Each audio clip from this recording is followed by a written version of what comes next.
નમસ્કાર મિત્રો, આજે જે ટોપિક લઈને આવ્યો છું ચેન્જ ધ નંબર, જે ધોરણ 10 માં પૂછાય છે. મિત્રો, આ નંબરને ખાલી થોડાક નિયમો તૈયાર કર્યા તો તમારા 3 માંથી 3. કીપ અ સ્માઇલ, મારી સાથે બનાવી રહેજો. આજે ટોપિક છે ચેન્જ ધ નંબર. મિત્રો, ખાસ તમને કહું ચેન્જ ધ નંબર એમાં કઈ બાબતો ધ્યાન રાખવાથી આપણને ઈઝી વેઝની અંદર 3 મિનિટની અંદર તમે આ શીખી જશો. પછી કહેજો સાહેબ આવડી ગયું. હવે જોઈએ તો ચેન્જ ધ નંબરમાં શું હોય છે? મેં સિંગ્યુલર એટલે કે એકવચન અને બહુવચન. એક વચનનું આપણે બહુવચન કરવાનું હોય છે. ચેન્જ ધ નંબરમાં પૂછાતું છે. ઘણીવાર બહુવચનનું એક વચન કરવાનું પણ પૂછાતું હોય. એક વસ્તુ ખાસ યાદ રાખવાની. તો જ્યારે એક વચનમાંથી બહુવચન કરીએ, સિંગ્યુલર ટુ પ્લુરલ આપણે કરતા હોઈએ, ત્યારે ખાસ બાબત કઈ યાદ રાખવાની કે પ્રોનાઉન ચેન્જ થાય. પ્રોનાઉન ચેન્જ થાય એટલે મિત્રો વર્બ બદલાય, અને વર્બ બદલાય એટલે અહીંયા નાઉનનો ફેરફાર હોય છે.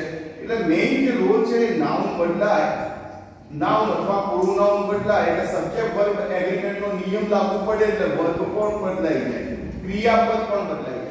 પણ હા, આ તો બધું જાણ્યું આપણે. પણ હવે એવો કયા નિયમો છે? આ હોય તો આ હોય. That's a rule. આ રીતે સિમ્પલ વેઝ ની અંદર તૈયારી કરીશું તો આપણે પરફેક્ટ માર્ક આવી જશે. એટલે મારી સાથે બના રહેજો. કીપ અ સ્માઇલ અને શેર કરજો વિડિયોને. ઓકે, નાઉ અહીંયા આપણે જોઈએ છે સેકન્ડ નંબરમાં. તો સેકન્ડ નંબરમાં ખાસ વસ્તુ એ ધ્યાન આપવાની છે કે સિંગ્યુલર ટુ પ્લુરલમાં ચેન્જ કરતા હોઈએ આપણે, તો આપણે મેઈન વસ્તુ શું યાદ રાખવાની છે કે અહીંયા જો I હોય તો I નું V થઈ જશે. Keep in the mind. I હોય તો I નું V થઈ જશે. me હોય તો એનું us થશે. my, our, myself, ourselves, he, she, it આનું શું થશે? they થશે. him હોય તો them થાય, her હોય તો પણ them કરવું, it હોય તો પણ them કરવું. આ ટેબલને ગોખી દેવાનું, યાદ કરી લેવાનું કે I હોય તો I નું બહુવચન we થાય, તો me અંદર વાક્યમાં તો me નું તમારે us કરવું જ પડે એટલે માર્ક્સ કપાઈ જશે. my હોય તો my નું our કરવાનું, myself નું ourselves કરવાનું. હવે આગળ વધીએ. આમાં he નું they કર્યું હોય તો અહીંયા વાક્યમાં બીજા વાક્યમાં he માં હોય તો એમાં એની જગ્યાએ તમારે them કરવું પડે. Keep in the mind. આગળ વધીએ. એના પછી બીજો નિયમ છે his, her અને its હોય તો એનું their થશે. Keep in the mind. ધ્યાન. himself, herself, itself હોય તો એનું themselves થશે. ઓકે, આ વસ્તુને આપણે ખાસ ગોખી દઈશું તો મારું માનવું છે કે ચેન્જ ધ નંબર તમારા છે. these નું બહુવચન these થાય, that નું બહુવચન those થાય. હવે આ તો આપણે સબ્જેક્ટ બદલ્યા, સબ્જેક્ટ વાક્યની આગળ જે શરૂઆતમાં આવતા હોય એને બદલ્યા. હવે આ વસ્તુને જે છે એ જો સબ્જેક્ટ બદલાય તો વર્બ પણ બદલાય. Subject verb agreement. તો અહીંયા જોઈએ તો ક્રિયાપદમાં શું ફેરફાર થાય? is am હોય તો are થઈ જાય, was હોય તો were થઈ જાય, has હોય તો have થાય, does હોય તો do થઈ જાય, did નું did જ રહે છે. મિત્રો બાકી બધા એમને એમ જ રાખવાના રહેશે. સિમ્પલ વસ્તુ કહું છું.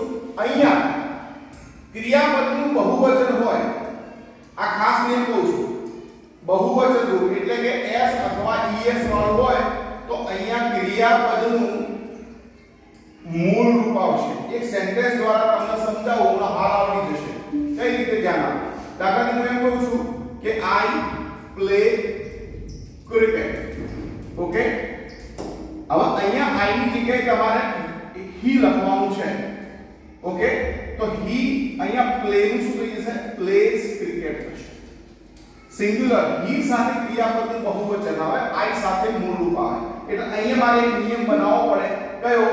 કે I, we, you, they અને બહુવચન નામ આ બધા સાથે ક્રિયાપદનું મૂળ રૂપ આવે. એટલે એવું એવું વર્બ 1 કહેવામાં આવે.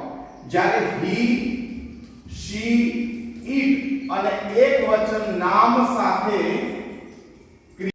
જ્યારે he, she અને it અને એકવચન સાથે ક્રિયાપદનું બહુવચન રૂપ આવશે. આ જે નિયમ લખ્યો છે, આ તો જે નિયમ છે એનો ફોટો એક નંબર આ છે અને એક આ બે તૈયાર કરી દઈશું તો ક્યારેય ખોટું નહીં પડે. આ થોડી જ કચાશ રાખવાની જરૂર છે. Keep a smile. Okay, now move on. આગળ વધીએ. હવે બહુવચનના નિયમો જોઈએ. જે શબ્દના પાછળનો અક્ષર s, ss, ch, o, h હોય તો es લાગે છે, ડીશ તો ડીશીસ, f અને fe હોય અને તમને બધા ખબર છે ves લાગે છે, y તો y's, વ્યંજન પ્લસ y હોય તો ies લાગે છે, cry તો cries, તો cities, y નો ies આપણે ક્લિયર રાખવાનું કે y ની પહેલા સ્વર હોય તો કોઈ થતું નથી, એવું ને એવું રહે છે, s લાગે છે. Keep in the mind. Double O double E foot feet tooth teeth પછી ઓ યુ એસ હોય તો આઈસીટી કરી દેવાનું દાખલા તરીકે માઉસ તો માઇસ એ રીતે આ રીતે નિયમો આપણે ટૂંકમાં યાદ રાખીશું તો મારું માનવું છે કે સિંગ્યુલર ટુ પ્લુરલ તમારે ઇઝી વેઝમાં રાઈટ પડી જશે અને ખોટું નહીં પડે. Keep in the mind. Now move on. હવે આગળ વધીએ છીએ નેક્સ્ટ વન કે જ્યારે પેરેગ્રાફ પૂછાતો હોય છે મિત્રો તો પેરેગ્રાફને ચેન્જ કરવાનું પૂછાય તો આનો વન બાય વન રૂલ્સ જોઈએ આપણે તો ખ્યાલ આવશે. આઈ એમ અ ડોક્ટર તો અહીંયા આઈ ની જગ્યાએ તમારે put v in place of I. Out લખેલું આવે તો તમારે v વાપરવાનું તો v એમ નું શું થશે આ અ ડોક્ટર તો અહીંયા ડોક્ટર નું શું થશે ડોક્ટર્સ ફૂલ સ્ટોપ. ધીસ નું બહુવચન મેં તમને આગળ કીધું છે ધીસ ઇઝ નું શું થશે આ માય નું અવર હોસ્પિટલ્સ full stop.